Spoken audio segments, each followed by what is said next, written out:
The year was 1892. The place, a small mountainous town in Italy known as San Donato. With 2 children already, Cecidio and Concetta Tocci gave birth to baby Giovanni.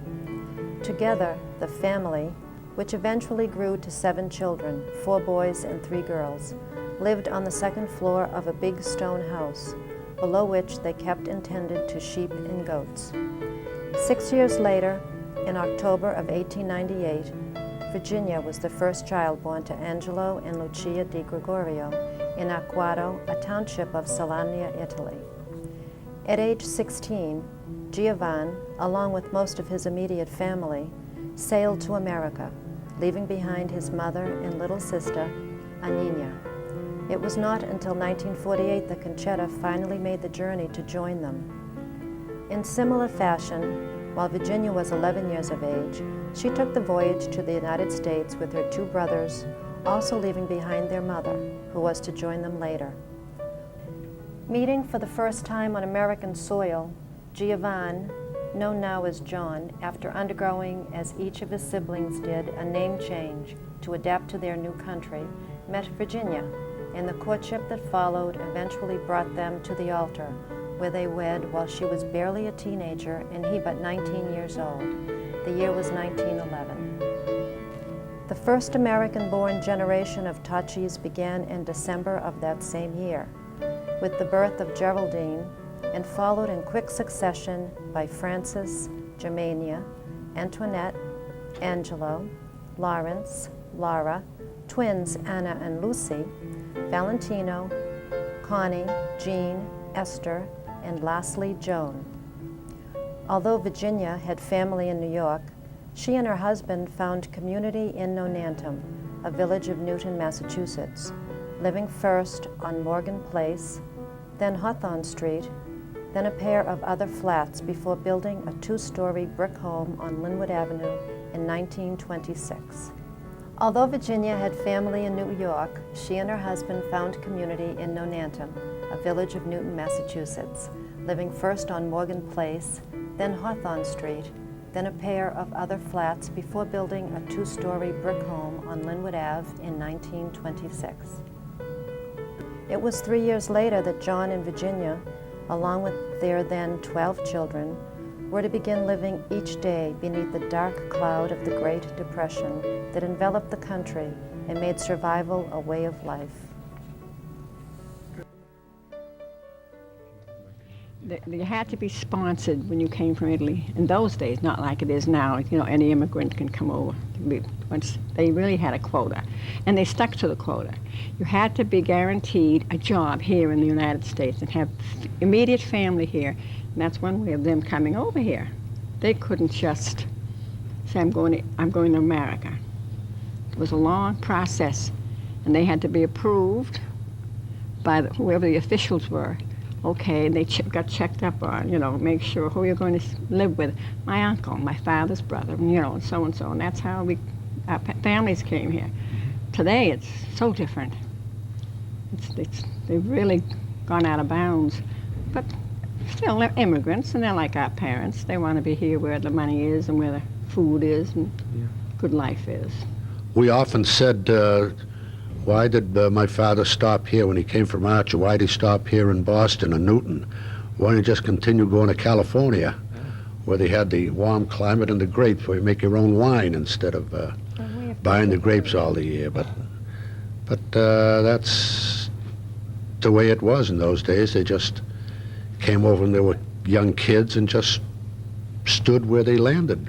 My father always would tell us about when you walk up Adams Street and at the corner of Lincoln Road and Adams Street, along a fence, there probably were 15 or 20 Irish fellas hanging around, and they'd have to cross the street to get away from them, or else they'd start calling each other names. Before you know it, a fight would break out. And that's about all the things that I can actually remember. In those days, it was tough for them, but today it's so different, and everybody gets along with everybody. So as far as race goes today, I have no qualms about whether you're Irish, Italian, Greek, black, white, or yellow. It's, to me, everybody is nice people to get along with. But my father, of course, would tell the story about when he first came over, and I'm sure one of my sisters must have told you how they had to, when they saw an Irishman, a group of them, they had to get off the curb and walk on the gutter because they were not allowed to walk on the sidewalk. And one day, my father got his dander up and got a whole crowd of Italian immigrants. He said, let's show them. He got pickaxes, the handles, rakes, handles, walked down the middle of Adams Street, he said, and dared anybody, dared them. They were actually using catcalls. Come on, want to fight? Come on. Not one Irishman moved because they knew they had finally reached the peak. And after that, he said, they let us alone because we finally didn't give in to them, did what they said because they couldn't speak the language. They didn't know what the Irishmen were calling them, and the Irishmen didn't know what they were saying about them in Italian. I think there's a lot of resentment there, too. And that's how they did it. We grew up respecting our father. He was the head of our family, and we had to respect him because his word was law. He'd tell Antoinette what she had to do, and you do it. And she did it. I used to have to get up and get the kids all ready to go to school, make sure they were clean, and my job was to bath them. And I used to get how many in the bathtub? Four or five of them at a time in the bathtub, and each one in front of them have to scrub one another. And just more or less like a routine, clean house.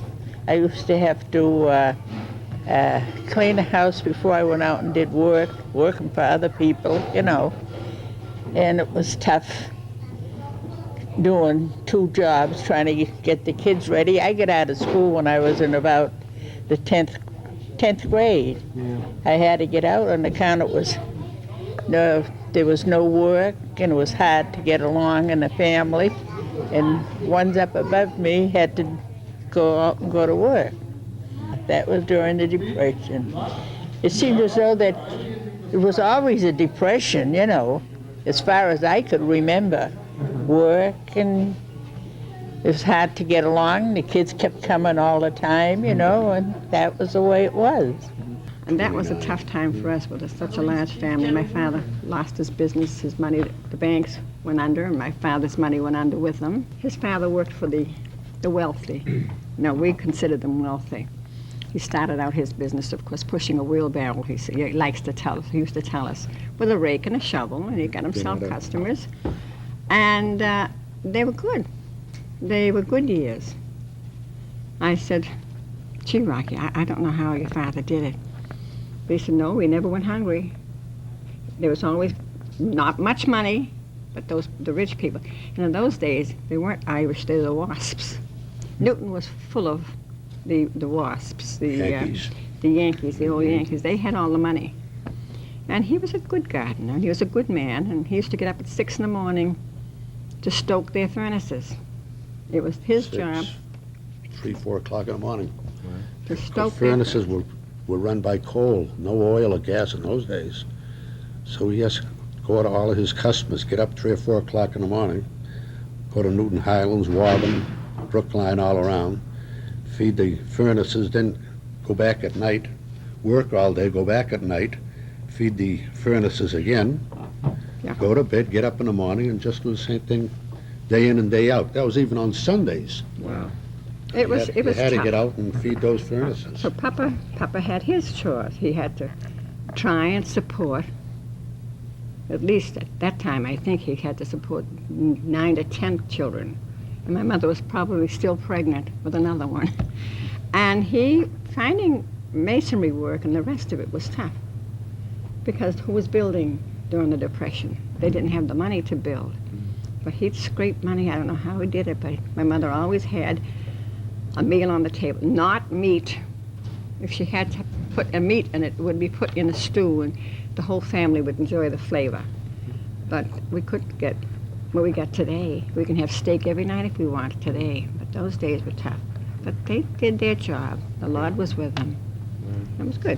So, Well, in those days, everybody helped everybody. Didn't have too much money, and nobody had too much money. But everybody got along good, and everybody helped each other out. If you were doing something at your house, you needed help, I'd come and help you, and you'd help me. That's the way it was. Dad worked hard to put the food on the table, but with that size family to rear, you must understand there was perhaps never enough money coming in. And they were heartbroken to have to lift those children from school too. So us younger ones that came along did have the opportunity to finish school, only because our older sisters helped pave the way in family. As I say, 4 out of a big crew managed to get through high school.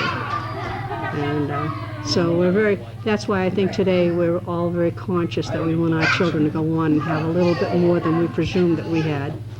And there was no such thing as college loans in those days and everything else. We just didn't have that type of help, So the main thing is we tried to survive as a family, I remember the times when I was going with my husband, and we weren't allowed to go out. We'd have to stay home, and I would have to stay home and do the cooking, the washing, the ironing, and whatnot. I'd seen sometimes that we'd bake pies. Sometimes it'd be 10 pies a night to make. And that was the truth. My father would sit there reading a book while we were doing all the work. That's how it went. I went with my husband for almost 4 years. And I told him I was going to bring my boyfriend home. And he said, well, if he's Irish, don't bring him home. He said, you bring a good Italian guy back home, he said, and we'll accept him. And many times I'd go out, and he'd tell us to be home at 11 o'clock. Hey, what are you going to do? Sometimes it'd be 12 o'clock. But I used to get it. well, we got whistled at. It was no different then as it is today. If you had a cute figure, you got whistled at. We tossed the girls were pretty well. That's right, we're not endowed that way, but we were good looking, and we knew it. And we knew it, we were. So we'd walk down and wiggle a little more, just to show them, haha. And they would wiggle, too. Rocky and I became engaged during the war, and we wanted to get married. And my father said, no way you're going to get married. Then who knows, you might be left a widow, or he might leave you with a little bundle, and I'm not about to support another child. So I had to wait until he came home. It was 3 years. It was tough, waiting the 3 years, because you didn't know if he was going to come back. And we couldn't go out. Once you're engaged, an Italian girl is engaged, she's got a ring on her finger. Connie and my sisters, they're not engaged. They were allowed to go out and dance and have fun, and I had to sit home and write letters, and write letters, and write letters. So that's how it was. Well, it's the funniest thing, because I was the only one that was engaged, like I said, and I couldn't go out. So we'd go down the cellar to practice dancing steps around an I-beam in the middle of the kitchen.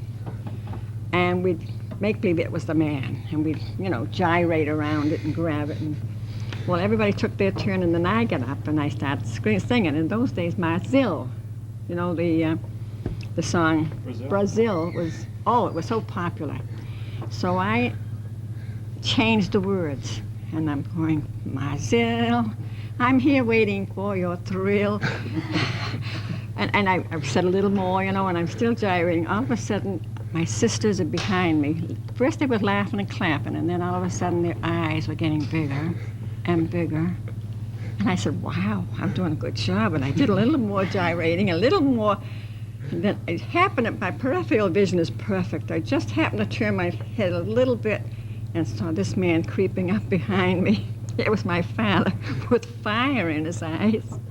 He went to kick me because he was angry, and I just, that much. I jumped out of the way and ran out the cellar door. I show you, Mazilia, waiting for I show you. And I looked at my sisters afterwards, and I said, you could have won. We couldn't do a thing, because he was going. My father was. And when he said seat, which means shut up, They didn't dare. I should have known by the look on their faces. Something that was such a show off. I started doing worse, which I never ordinarily would have done. But anyway, I had fun. It was nice. Okay, that's And it. here, I waited and I came home. And he's a good provider.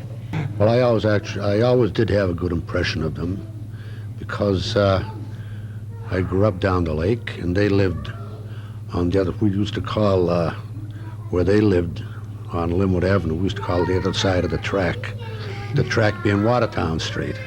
And I was born and brought up down Adams Street. And I always had a high opinion of the Tocci girls. So you've known the family for a while? I've known the family, oh sure. Knew them since we were little kids. Went through school together.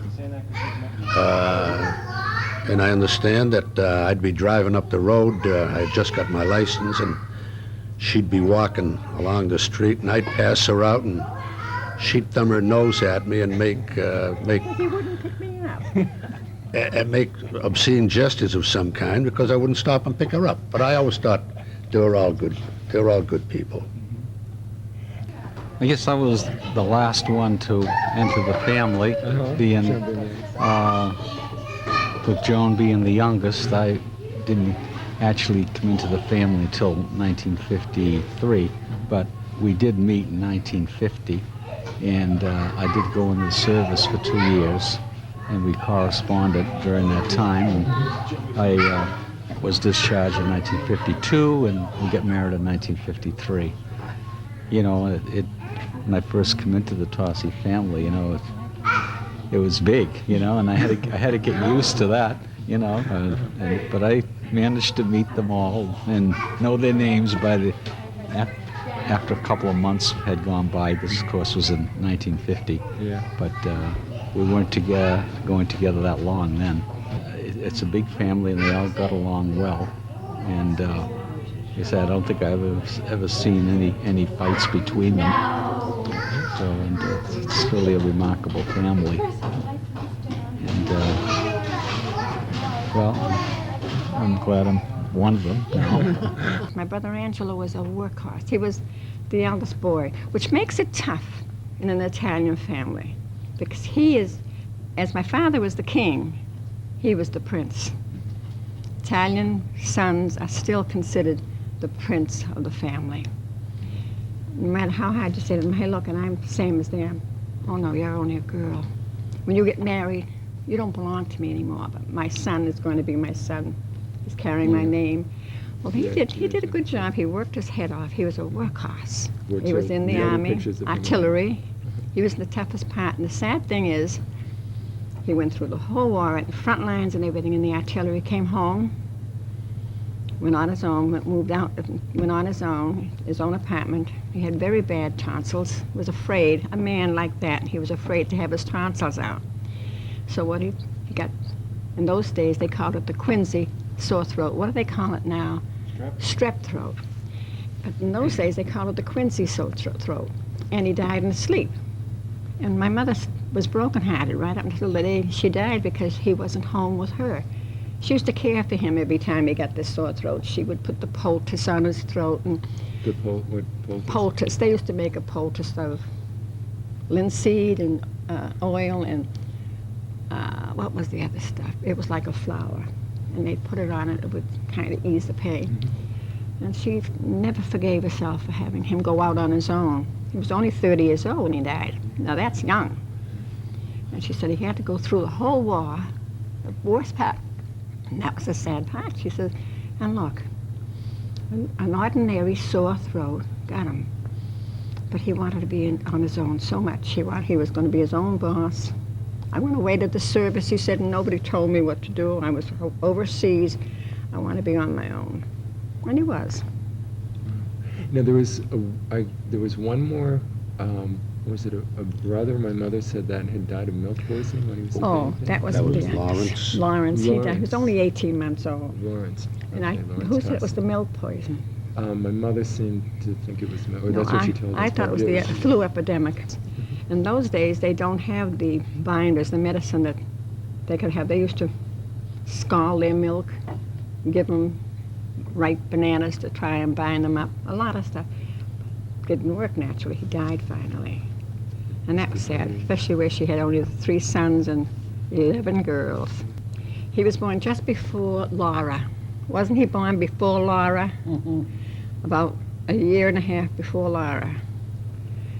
And, you know, in those days, they didn't have what we have today, birth control pills and the rest, you know, to avoid having multiple births and births one after another. So Laura was born right after that. They told her she could never have another baby after Lawrence, but she did. She had Laura and Anna and Valentino and Lucy. Sure, showed that doctor. Yeah. And showed him. She had about 7 more after that. Losing Lucy out to my twin, she was only 55 when she died. And she was tiny and she was cute and very personable. Everybody loved her. I mean, because she had such marvelous personality. And it's sad to see her children here now with their children, and she's not here at this Christmas party with us. It leaves a void. It really does. But with all of us, we're filling the void. Yeah. With all our grandchildren, we're filling the void. Your brothers with their children. We're doing all we can to keep the life going. What was Angelo like? Not many people talk to. I don't think. For whatever ills such a large family carried through those hard years, the Toccis more than made up for with the strength of interlocking arms and spirits. In the 1930s and 40s, the family grew, prepared, and packaged their own foods. Tomato sauce in particular, topped with family secret buzz-and-a-gall, or basil, bottling anywhere between 300 and 400 jars a year. Often a 48-hour marathon session occurring during the dog days of a New England summer. The process involved a good many members of the Tocci family and stretched through the years as Geraldine's children grew and took their places in the assembly line of familial responsibility. The memory of seeing tables full of red jars, some too hot to touch, others cooling beneath a damp towel, remained strong among those who took part. And though under the ever-watchful eye of patriarchal discipline, that responsibility was also known to bring with it a bit of youthful mischievousness, as was the case when Laura and Antoinette, neither older than 16 years old, snuck past the posted no trespassing signs and with empty sacks and puffy pants went to work shaking the apple trees of the orchard located at the time off Nevada Street, collecting the fallen gold in order to fill pie crusts back at home. And noble as the effort was, the pair learned just how hard it is to run away from local police officers when your pants are full of stolen apples. It is believed that a record of the incident can still be found in the basement of the Newton District Court building. The children of John and Virginia were also looked at to provide the legs and arms that would travel from the markets of Nonantum back home, picking up everything from groceries to freshly baked foods to hardware supplies, all during a more innocent time when store owners kept account ledgers and sprinkled sawdust atop the floors. Later in the 50s, Laura and Joan opened the Gift Haven, located on Watertown Street, but eventually moving into the Columbus Hall building across from Magni Coletti Park and the Engine 1 fire station. Near the latter part of the decade, when Laura developed polio, Geraldine's daughters, Marilyn and Janet, took over the managerial duties of the store.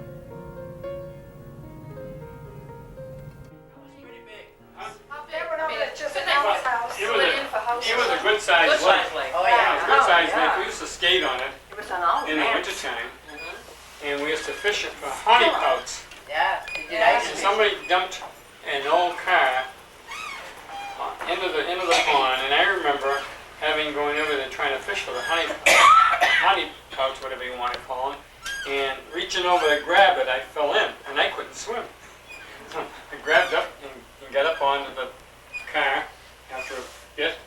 It was primarily for skating in the wintertime. It was Great big hockey enough. game They down had there. hockey games going on there. They had ice fishing. And they'd have bonfires on the side. We had, at Christmas time, all of the discarded trees were used for bonfires down there at night. We had a few jokers who used to cut holes on the edge of the ice and fill it over with leaves and when you would want to get on the ice, it'd say, come this way, and you'd go in. That's real jokers, yeah. No, I just remember when they were skating at night, used to take me down, Maryland probably, I don't know if you remember. All the headlights were on the water. Right, of the car. To skate at night, yeah, and it was, by that time, because we were small, but it seemed like it would just go on forever. Now remember, we still have a Silver Lake. Mr. Cedrone, who lives on beside Belly's on Nevada Street, he refused to have them come into his property and cover over his spring. That's where Silver Lake became Silver Lake. It was a running spring, and little by little it filled in that whole cavity. It was a cavity, and they've been trying to get permission, and we know that. I went to school with him. He said, no way. I said, this is Mother Nature's pond. He said, it's going to stay that way. Not bigger than this room, but it's a natural lake. They would like to cover it because eventually maybe Mother Nature's going to take back what they took. You know. And there's a map because we had neighbors that moved in next door over here, and they had a map of Newton, and they had a map that showed Silver Lake at good size on it. And they said, you know, we've been looking all over for this Silver Lake. It's supposed to be right in this vicinity. And I said, well, it's only a puddle right now. I said, they've filled in. I said, what a shame. Yes. But actually, it's Would have been nice to have fixed that before conservation. My father was a great reader. He loved to read and romances and names that struck him. That's how Germania came into being. And even Valentino. Esther was, that's my name, was, he read, that was the Jewish goddess, and he read about that, and he liked the name Esther, and that Esther came into being. And he would tell my mother what we should be named, and You know, circumstances named a lot of them. like what? Well, when Papa was reading the Italian novel that he loved so much he wore the pages thin, and as you said, the heroine was named Germania. And Yeah. he said the next girl that is born is going to be named Germania. Yeah. Germania came along and she was named Germania. He said the next boy that comes along is going to be Valentino, because Right. I was the hero of the story. Yeah. And as it turned out, that just before the next boy was born, one of our grandmothers' husbands died, which was one of our grandfathers, and his name was Angelo. So the Italian custom was to name after the deceased grandfather who recently died. So Angelo got the name Angelo. So, well, that's all right. He says, the next boy that comes along, I'll name Valentino. Right. The next boy that came along was Lawrence. Yeah. And as it so happened, the other grandmother's husband, our other grandfather, was named Lawrence. So they had to name him Lawrence. So because he died. Now the next son came along, which was me, and I got the name Valentino. And they all think that I was named after Rudolph, which it was not so. No? Huh? No, I don't know. A lot of money. And after the Depression, he went to work as a bricklayer.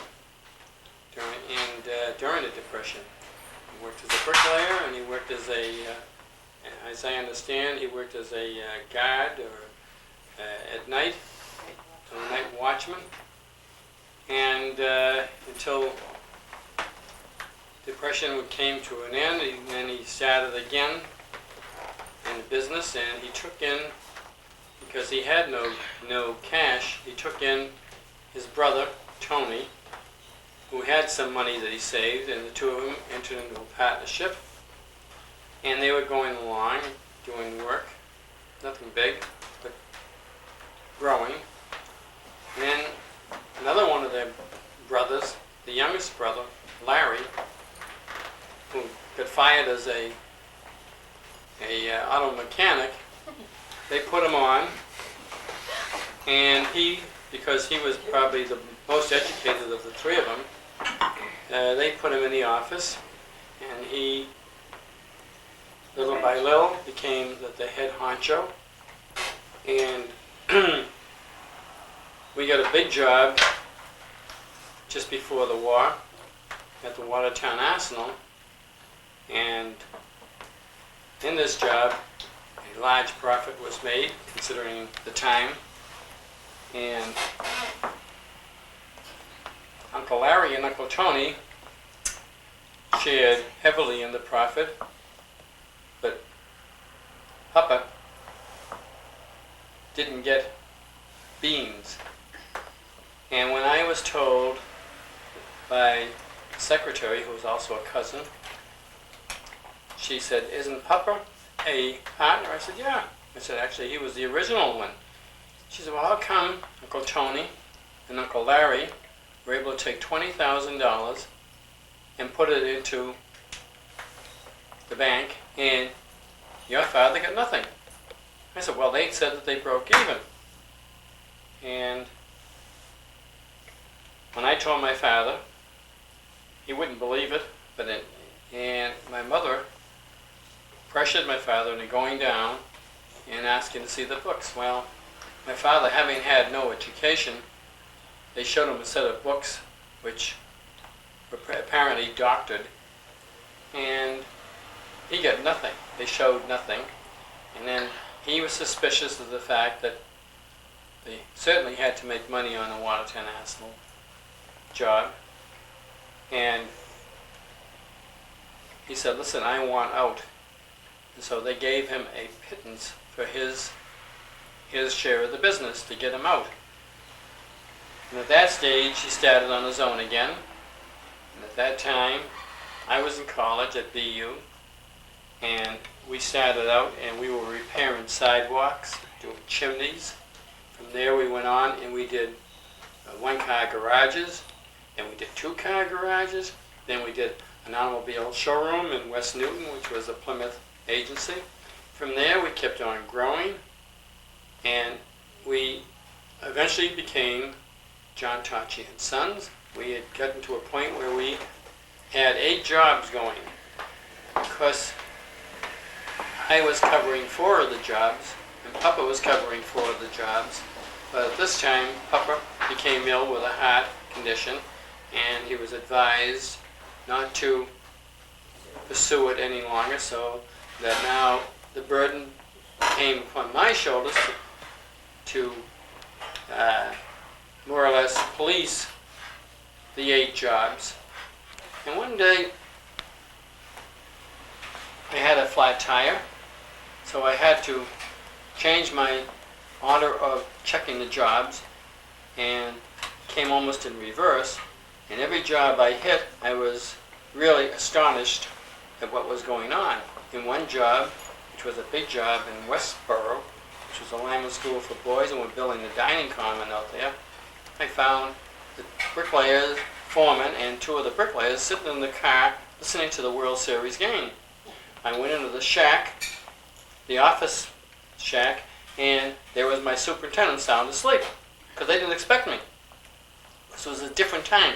They had, every job had an idea of where I would be within 10-15 minutes of hitting a certain job.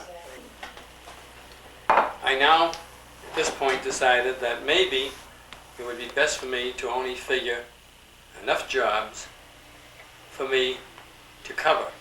And then I keep remembering what Papa said to me when I started to expand. He said, "Dadasi," which means son of mine.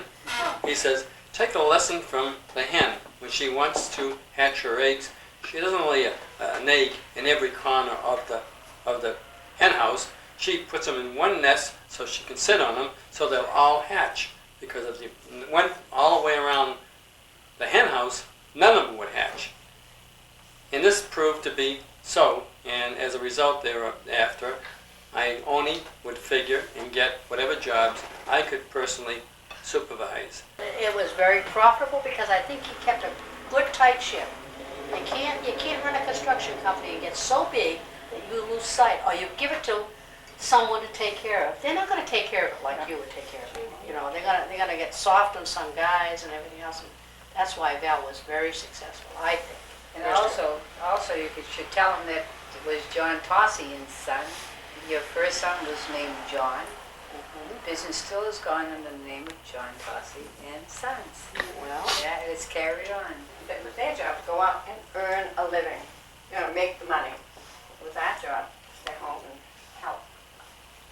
Take care of your children. Yeah, and we went out and learned. Well, I think that was just, the male of the species was always That given, generation. because they They were carry the always- name and everything else, and he was always put on a certain, and God, the wonderful thing was that he was a great guy, and it wasn't hard to do that, if it was a son of a gun, would have been saying, well, what are we giving him all this, but he was just a great person, so it was easy to have all these adoring sisters.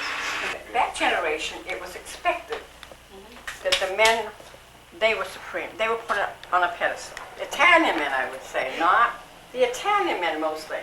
When a son was born, he was prince. He was going to be the reigning king. Well, they carried the name. And he carried the name. We were his subjects. Do you believe that?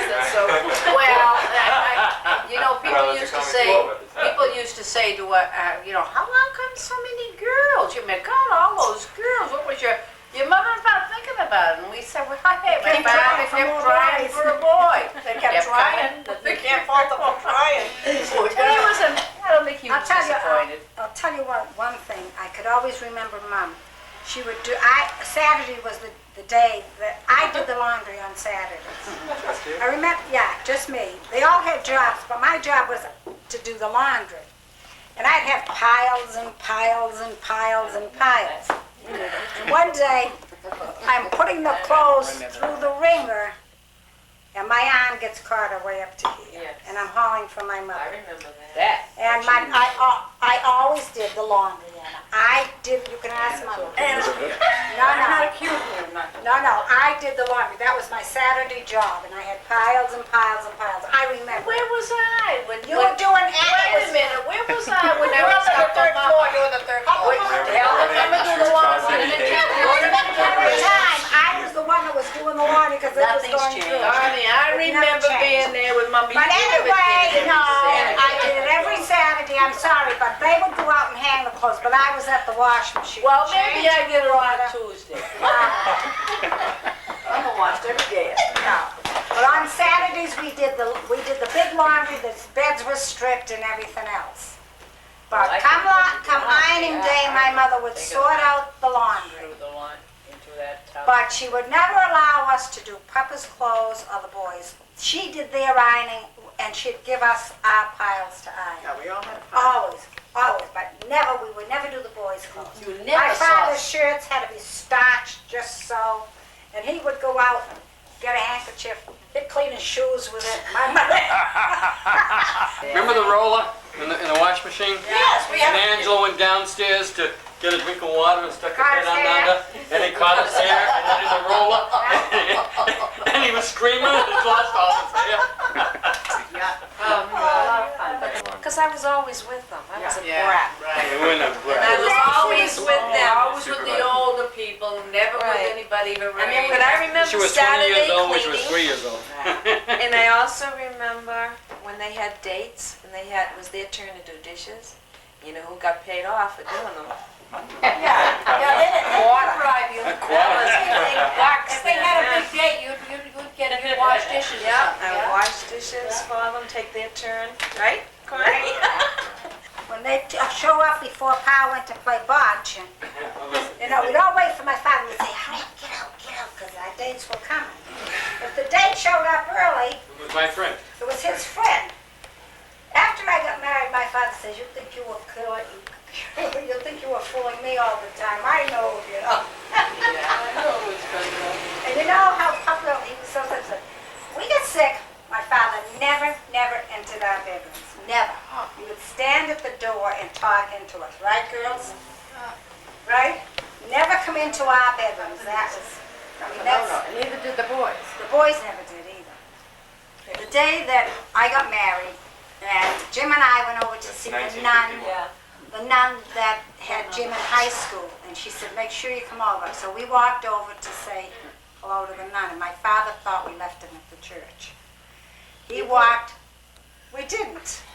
We didn't, she's always contradicting me. He walked home. He walked home, he didn't leave him at the church, he hadn't even left the church. So, he left the church, and I come home, and he was mad, and I started to cry, and I went up to the bedroom. My father comes up with a little shot of whiskey, and he was all upset that I was crying. And he was like, I'm sorry. I said, we only went next door to the convent, you know. Well, you didn't know. You didn't know. Nobody told him. But he was standing there talking with everybody, and I figured, well, let's run over, you know. Right. But that was something else. You know, that was the only time I saw him in a girl's bedroom. It was the day he came into the bedroom when I was upstairs, right? Now, you know now, today, Yeah. my sister Germania had to get married from the rectory. She wasn't allowed, in those days, the church was strict. She wasn't allowed to go into the, She get married. got the Lord's House. She got married in the rectory. Lucy, of course, took off, and Jean took off and got married. They saved my father and mother a lot of money. Columbus Hall was the place to have your wedding at one time. I mean, and you made your own sandwiches and whatnot. Yeah. My shower was there. Yeah, That's mine right. was Before Yep. Ham and cheese Hotel sandwiches. time. Imagine Yeah. running a wedding today with just Yeah. ham and cheese sandwiches. And the case of beer that was carried around one of these. Do you remember the night it burnt? Do you remember the night they had the fire there? Yeah. Middle of winter. The ice, it was so cold. Columbus Hall, the top floor. My father's paese, which is San Donato, they had all of their banquets up there. San Donato, that, you know. San Donades was a banquet. Then they had the Sons of Italy's banquet. Then we had the veterans. Remember the pictures we had of the veterans who came back from the war? They had a big banquet, big testimonial. My father was a gabber. He used to sit. My photographer was waiting for me, Lombardi, they called him. And my father was busy talking. I said, Papa, we gotta go. My appointment is at such and such a time. You know, he did it. I'm being nice when I say that. And I was late, and that photographer took our pictures in such a hurry. I still have them in my attic, all white. You can barely distinguish their faces. And that's because we walked in late, and he had another.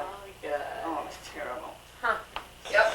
I went out the night before we got married, and my sister Germania was supposed to be my maid of honor. So we went out with my, the best man you meet, because my husband was taking a drink, you know. And we went out, and Germania came out with me with the best man was John's brother. We got there. John had a couple too much, you know. And when we got in, my father was waiting at the kitchen by the radiator with a shotgun. With a shotgun. I gotta tell you the truth, that's true as God is my judge.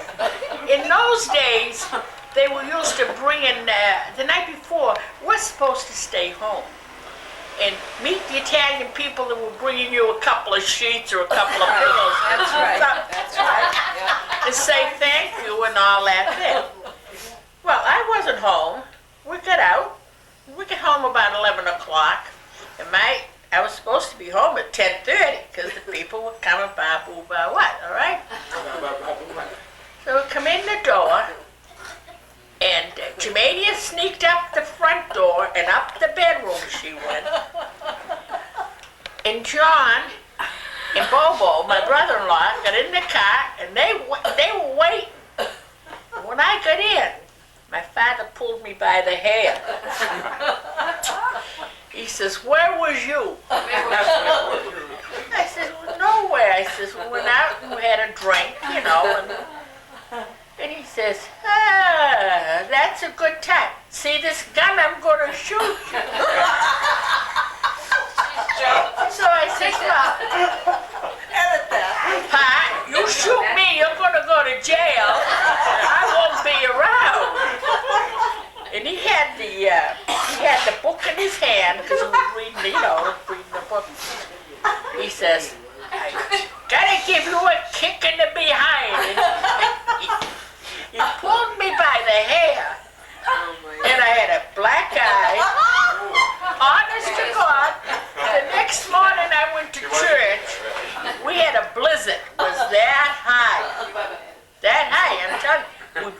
made the church, all right? I says to my mother, I'm not going to go to church. I'm not going to church. What the hell do you even go to church? Pa almost killed me, and you want to go for it? That's the gospel truth. But I got to church. That was it. And all the old Italian people were there. They wore my gown. The snow was that high. And then the next day, we went into the hall, and they had a lot of bunch there, drinking and everything was forgotten. But I didn't forget because I had my guy.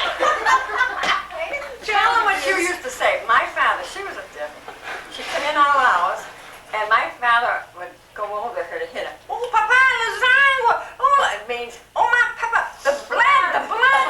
Oh, she'd scream it so the neighbors would think that he was drawing blood. Well, I was getting killed. I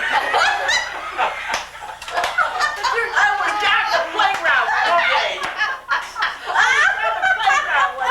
Playing ball. And mine went to New York for a wedding, right? He went to New York for a wedding. I did all my housework. I did whatever I was supposed to do. I was down playing baseball. You get in there. My father come down. Hey, you know? So I said, what's the matter, Pa? You know, Miss Swartz was there. He says, you get the hell home and do the housework. All my housework was done. I was working for the rich people up in Mill Street and near the high school. And I come home and I went to the ball game. I was, you know, with how the kids are and all that there. He kicked the living wits out of me. I'm telling you, God. And Miss Swartz come in the middle of us. She says, we're going to call the police. We're going to call the police. I said, no, don't call the police. You give me more of a beat. Oh, yeah, good. So then I come home, and he wasn't finished with me. Lasagna! Oh, she was screaming in Italian. The blood, the blood. There was no blood. There was no blood, but she wanted the neighbors to know. Through their windows, she was killing her, you know? I remember when I caught you sitting on Eddie's, on Freddie's. Oh, we have a story here. Story coming up. Let's go. Oh, we're going back to those stories. He came down the cellar stairs and you were sitting on his lap and he got you. What did he do to you? He didn't do anything to me. He stuck his finger under your nose and said, you had you. He might have been mean to you. He was wonderful to me. As this kid. He didn't give me any black eyes. No, I was engaged to be married to Freddie.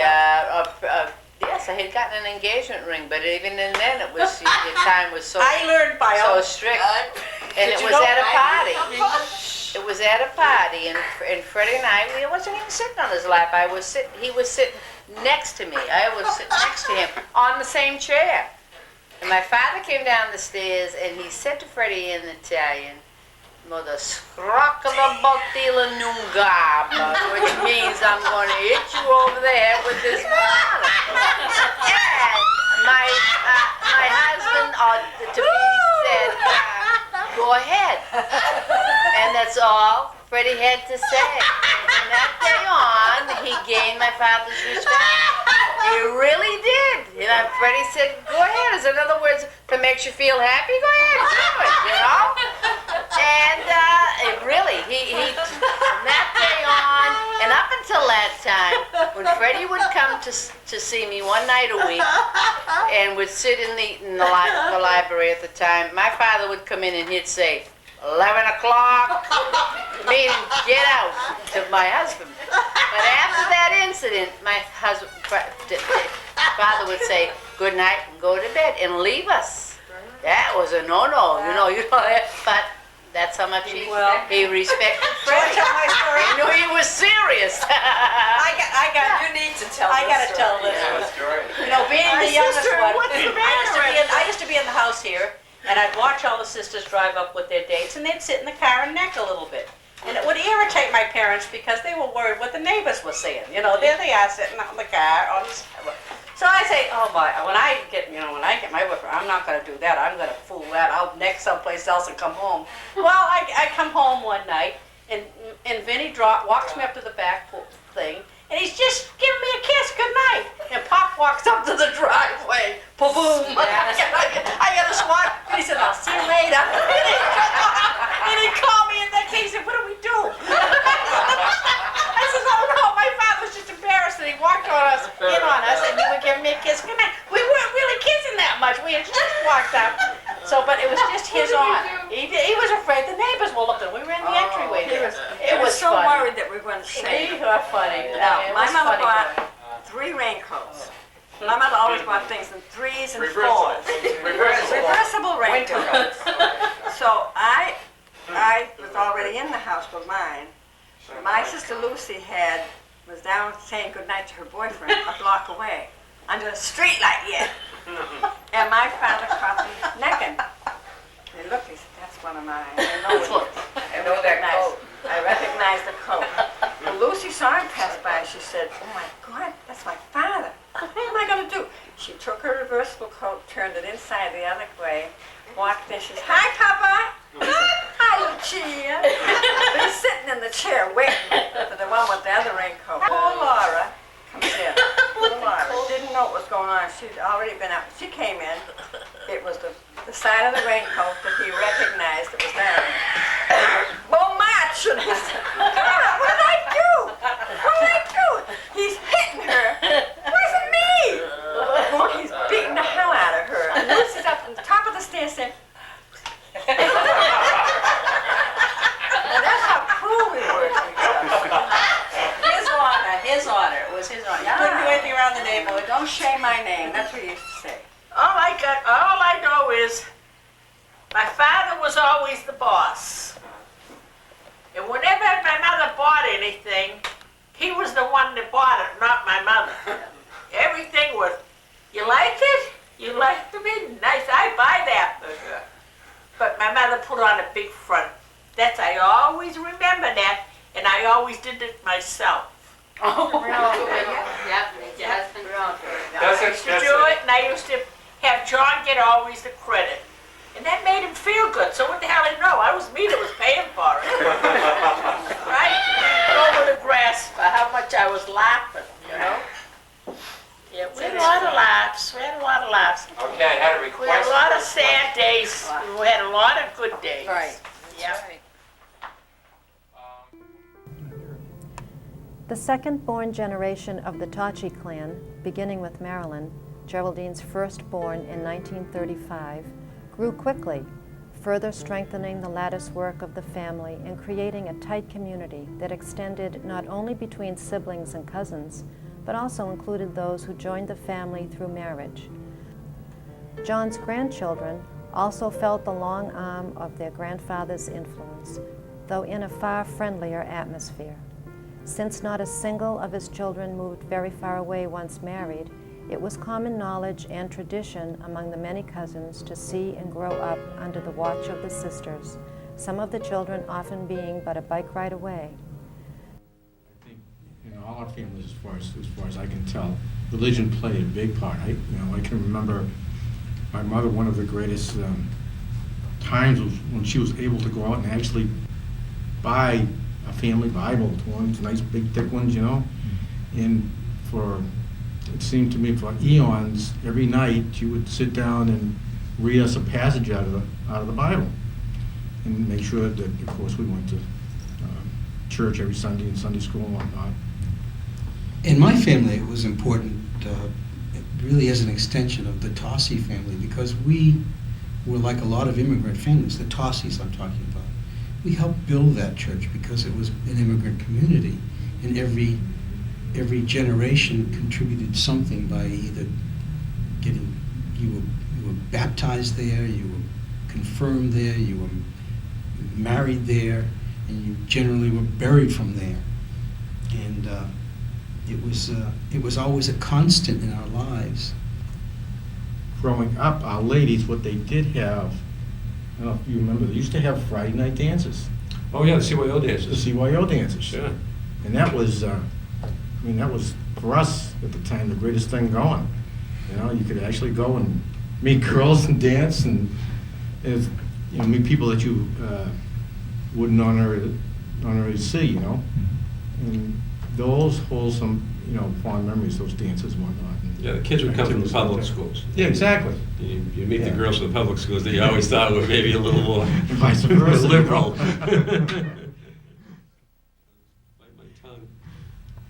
But I think my car was probably the first car on the Turnpike extension. Yes, they had finished it, and it was still closed. And I think it was Joey and I riding around in my '54 Chevy, and we wanted to get on the Turnpike with the worst way. It was still closed, and there were cones up and signs and barriers and everything. And we went up to West Newton. We found a way to sneak on, and we went down there. And we drove from West Newton to Newton Corner, and I wanted to go 100 miles an hour, and there wasn't a car on there, and so I just put the pedal to the metal, and the thing barely made it up to 100 miles an hour. And finally, I got to Newton Corner, and we got off, and we were the only car on the road, and I'm going to guess we might have been the very first car. It was totally illegal on the extension.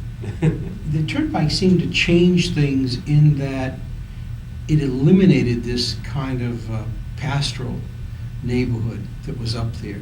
Those houses had a wonderful view because they were up high, and there had been a cut down to the railroad tracks when they depressed the railroad that ran through Newton.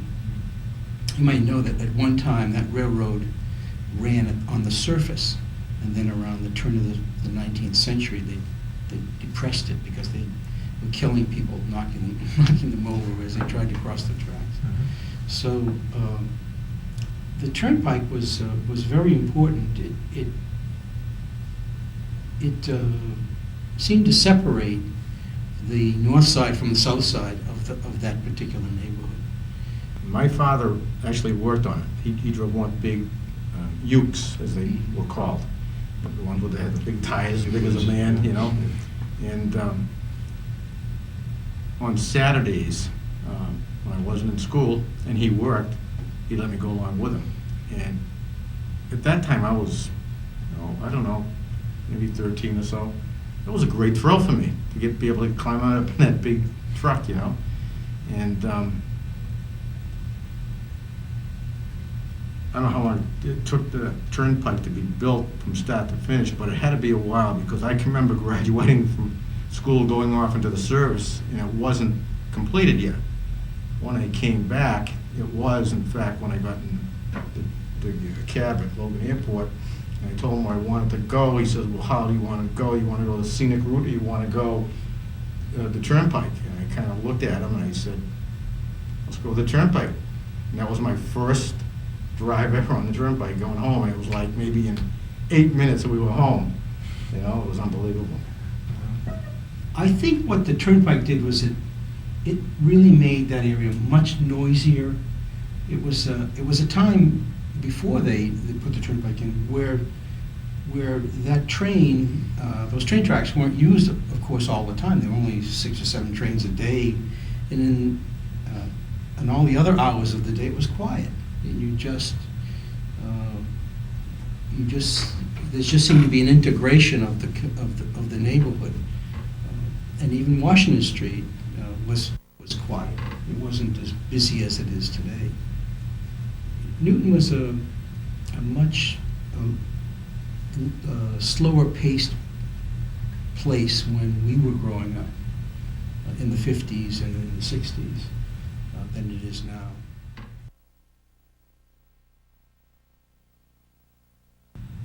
The family rather broke down into 2 groups. There were 14 children. So the older ones had different responsibilities than the younger ones. So you might say that those like Geraldine, my mother, Germania, and 1 or 2 below them were the ones that lived through the times when the family was attempting to establish themselves and get out of poverty. Things got a little bit better for the second group because of the first group pitching in. That was the responsibility that a lot of families had at those times. there was an important part of every day in the Tocci women's family life that went something like this. Get the kids off to school,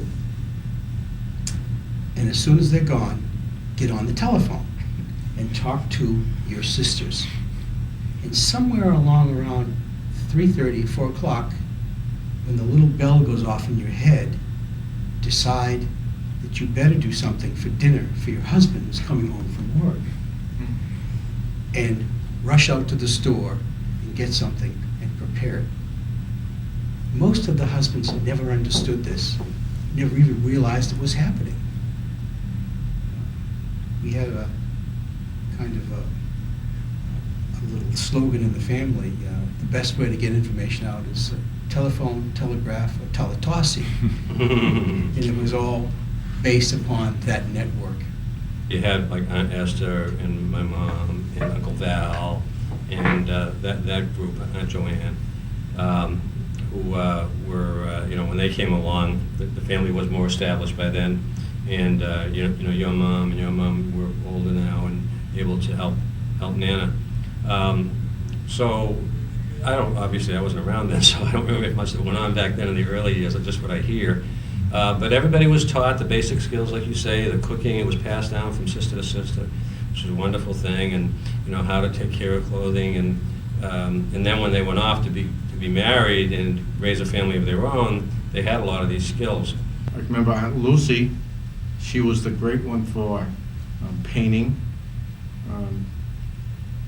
Just looking at something and painting a picture of it, and any of the finest artists you'd see out there today, Auntie Frances, to me anyway, her greatest contribution, if you will, or talent, was her ability to make pies, the best pies in the world. After she cooked the pie, they'd come out of the oven and they had to cool. So she would raise the kitchen window and put the pie on the windowsill. And you could not walk by that window and smell those pies and not get some evil thoughts in your head. Okay? So one day, me and Mike were walking by the window, and the temptation was just too much. We grabbed the pie and started running, but Aunt Frances was too quick for us. As soon as the pie came off that windowsill, she was at the back door screaming at us, "Get back here with that pie, I'll kill both of you." So, needless to say, we didn't get a piece of pie then, and she got her pie back. Our ladies used to have, every St. Patrick's Day, they would have a recital, the St. Patrick's Day recital. In each classroom, that's another one, each classroom would have some theme. There'd be a military theme or an Irish theme. And so happens that in second grade, Sister Margaret's class decided to do a marital theme, probably enough for me, since I've had a few experiences that way in my later years. But in this case, my first marriage was actually to perform the marriage, and I was supposed to be a priest. And my mom got assigned to do the priest's robes, and they were going to be white with black. As you can see, they're red. So she actually promoted me to Monsignor. So I showed up for a dress rehearsal dressed in red instead of black. And the nun said, "What happened? You were supposed to have black." And I explained, I said, "Well, I'm a Monsignor now." They actually had me go over and meet Monsignor Furlong, and that's Monsignor Furlong in the picture. And they took some pictures of me that survive to this day. And that was the end of my career as a priest in second grade. But that was fun, and that just showed that the sisters all learned how to sew and do all the wonderful things that they were able to do and pass along to each other.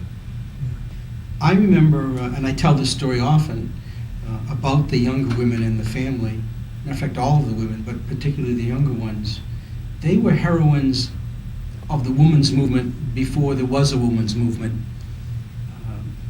They taught me how to dance, how to do ballroom dancing, how to play tennis. They even had their own softball team. And I remember that. They had these cute little uniforms with shorts, white with red piping, and I remember with their little hats and their gloves, and pounding into their gloves, just like a big leaguer that you'd see anywhere. They were remarkable. Just just outstanding in every respect, and always ready to share whatever they knew with the kids, the grandkids in the family. All you had to do was ask. One of the things that the family very quickly realized was that with a big family, it could go to the beach, and that was a great outing that didn't cost an awful lot. And in the 40s, late 40s and 50s, they did just that. And they would take all the cars that they had, and sometimes the truck from the business, and load it up with things that they felt they needed. There were blankets and tarpaulins for sunshades, and 2x4s for posts, and all kinds of things that you would need at the beach. And off they would go in a convoy to Lynn Beach on the Hand. And it soon became apparent that the Toccis were coming, and that anybody who decided to put their blanket down in an area where the Toccis normally go had to move, and because there were simply too many Toccis to contend for that spot. And so we were quite comfortable knowing that we had the best spot on the beach. And it was not uncommon for us as children to go from one family blanket to the next to pick out the best eats that each of the aunts could provide. Somebody was really good at watermelon, somebody was really good at fried chicken, somebody was terrific at pasta, and so you could eat really like a smorgasbord. And they were remarkable outings because you knew that you were under the eyes of all of these people, and so nothing could go wrong. And it was very memorable. But I think that these experiences led directly to the idea of acquiring a house at Humrock, because they knew they loved the beach, and I think they got tired of hopping around. Probably right. Yeah, that was a time when it wasn't easy to get to Humrock. 128, I don't think, was built. It was an old, you had to go through all the back, Road 3A, and 3A, to get down there. Because I remember 3. It would take us forever to get down there. But every family would get a week. It just so happens there were 12 families, 11 sisters and Uncle Val. And so everybody would get a week during the summer to spend with Nana. And I mean, my mother would always grab that week right around the fair. We'd always have at least a couple of days where we could go to the fair.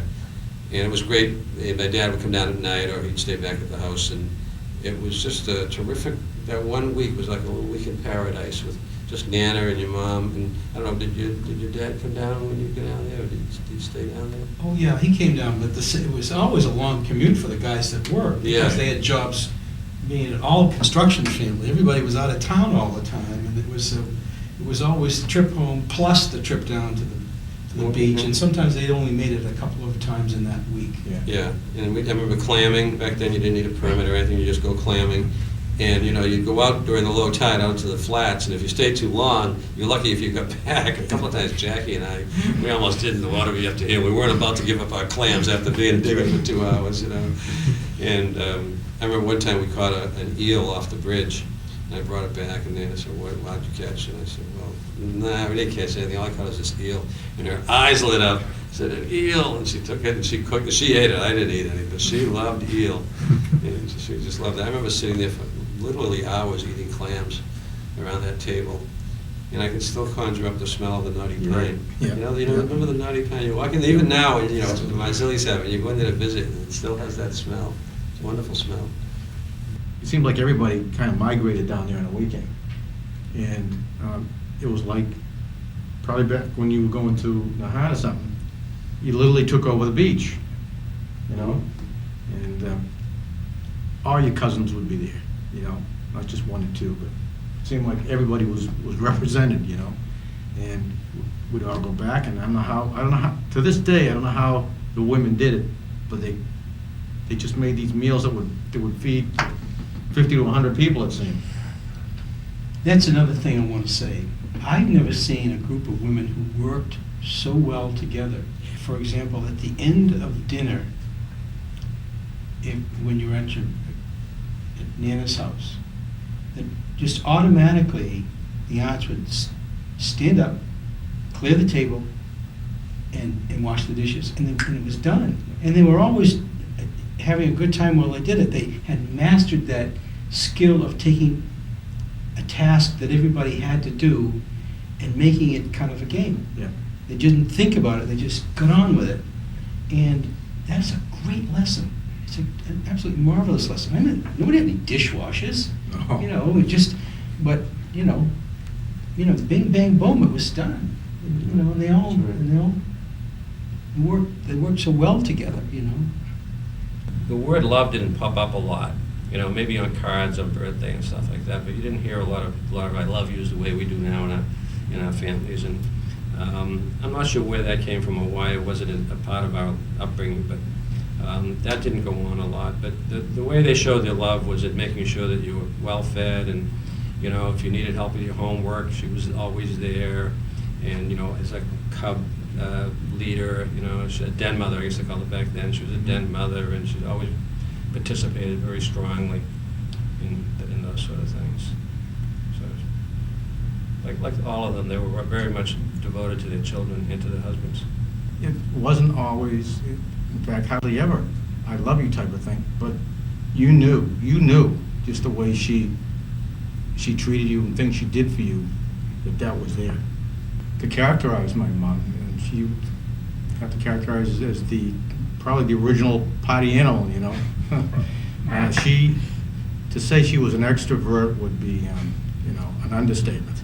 She loved people, she loved to be among them, she loved to make them laugh. I think two of her, I guess, most important aspects for her was if she could feed you and make you laugh at the same time, she was in seventh heaven. As outgoing as Aunt Germania was, my mother was quiet. And if you want to call it, put a term on it before the days when we had the term, she was Aunt Germania's designated driver. because being as exuberant as Aunt Germania was, she frequently got into social situations far over her head. And my mother, being more, you know, quiet, was the one that made sure that they all got home. And that was a very, very special relationship, and one that both of them acknowledged throughout their lives. It was always a joy when one of the aunts would come by the house to visit. It was always so much fun, you know, and again, the aunts tended to group in their age brackets for obvious reasons. And my mom was very close to Aunt Esther. And when she came over, Aunt Esther was such a comedian, and she still is to this day, just full of life and energy. You know, she would just make us laugh, and she'd come by the house, and boy, we had some great old times whenever one of the sisters would come by. And it would be, same as would be true if we went and visited someone else. It's always just lots of fun. At one point during the war, right near the end, Uncle Tom and Aunt Germania needed a place to live, and we were living on Bromfield Street in Watertown, in Bemis. And so they moved in with us for, I can't remember exactly how long, it was a period of a month or two. And Uncle Tom was, he was home. That is to say, he was there, and I was there, so we got to be friends. He gave me one of his army hats and a couple of his pins, and it was a very strong memory for a 6-year-old. Family lived with Aunt Antoinette and Uncle John for a number of years down on Beach Street down the lake when we were really just getting started. It was absolutely done. If you didn't move in with Nana, and I think Aunt Lucy did for a while. Yeah. A lot of the sisters did when they first got married and they couldn't afford a house. Then you moved in with one of the sisters who had a little extra room. Yep. So it was again that extension of the right, Jim. And what was amazing was that Aunt Antoinette and Uncle John, and I mean, to the day they both passed away, I was always grateful to them and let them know that, because they had a 2-bedroom apartment. And so they had Manny and Bobby, and then along we come, and we need a place to live. So at the time it was me and my mom and dad, and then Jackie came along. So now you've got 8 people living in a 2-bedroom apartment. And, you know, one family living in one bedroom, the other family living in the other bedroom.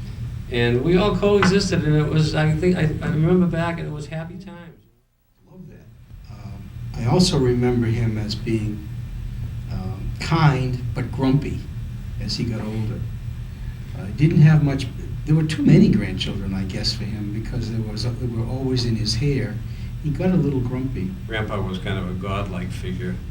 You know, I would be ushered in to see him. It's funny how you say it, because you're right. And I could barely tell what he was saying because he spoke with a broken English.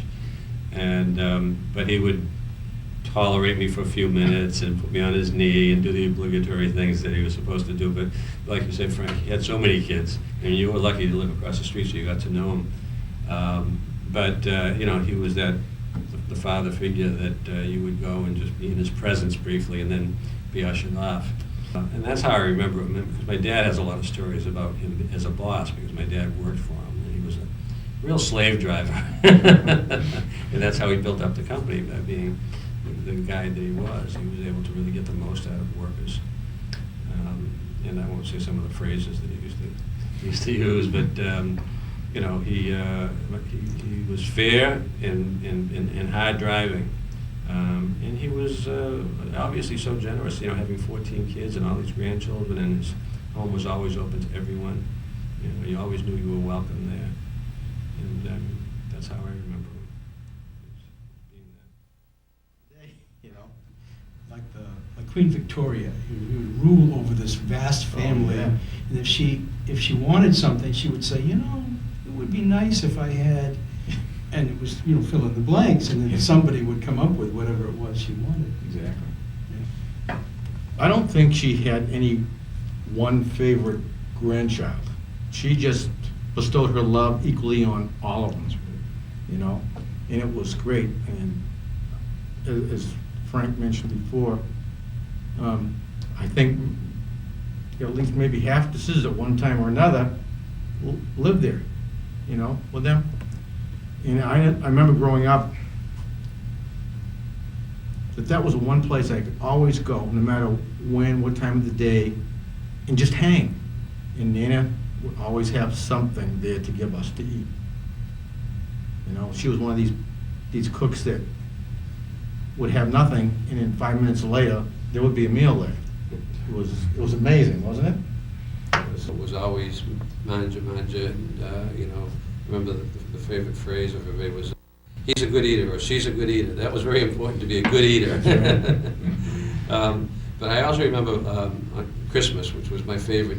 That was my favorite thing. On Christmas, we would go visit Ma Nicolazzo, who really didn't speak any English, so it wasn't all that exciting. There were no other kids over there to play with, but we always saved going over to the Tocci house as the last big part of the evening. We'd probably show up there around 7 or 8 o'clock, and you get there, and the dining room table would be a circle of people celebrating and drinking wine, and the living room would be full of people. And I know I have some old films of that going on. Uncle Freddie and Uncle Jim and Uncle Tom and everybody there, and of course Nana at the head of the table, just sitting there, kind of presiding over the whole thing.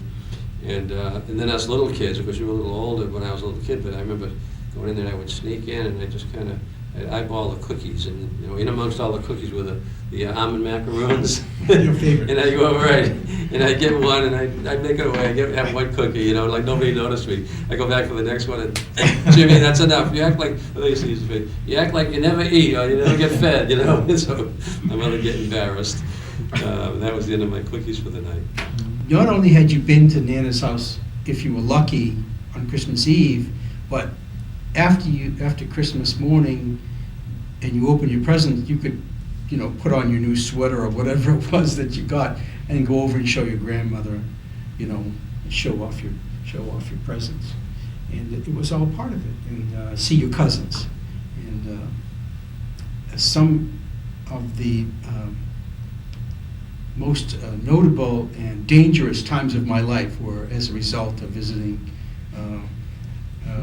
during those holiday periods, because that would bring together Manny and me, Louie, LaCroix, and Janet. And we sometimes got into situations that we shouldn't get into. I'll leave it at that. Yeah, that wine cellar downstairs would get tapped every now and then. You know? Remember that? But all these family get-togethers, I think one of the things that stick in my mind is Aunt Jerry. She had this contagious laughter. Someone could crack a joke over here or say something to her, and she would start laughing. And you could be a half football field away, and you would start laughing. You didn't know what you were laughing at, but she had that contagious laughter that just got everybody going. The house would be roaring, and half the people there had no idea what they were laughing at. And what we didn't know was that frequently they wet their pants. Yeah. It was a house full of joy. It was the only way to describe it. We didn't need anything but ourselves, really. You know, getting back to Nana, Nana was a constant. She worked so very hard. She had set such an example with her own children. They worked very hard, and what was produced was immense. I mean, immense amounts of everything. You know, good food, good drink, good company. It was just terrific. I'm very, very sad for people who didn't share what we had, and they're like little diamonds of memories that we all have based on that kind of growing up. It was a different era. It was, I think, a much better era. Dog's out anyway. Yep.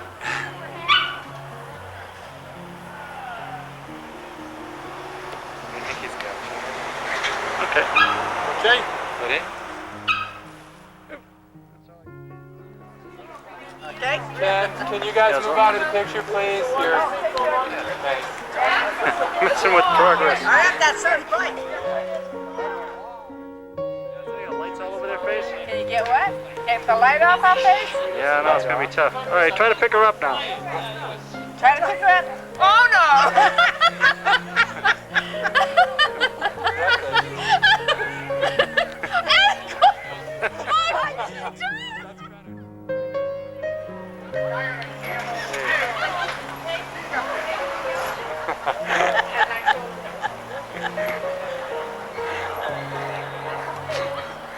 Okay. Think of winning the lottery. Make that face. All right. Yeah, do the face. That's it. That's it. You're on the leg. You're on the leg. Yeah. Yeah, that's it. That's it. the one. That's absolutely perfect. Okay.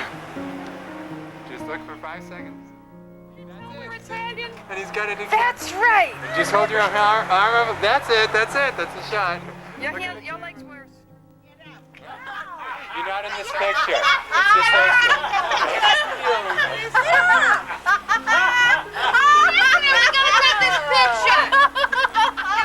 Get around him. Get around him. How are they? Just for a minute.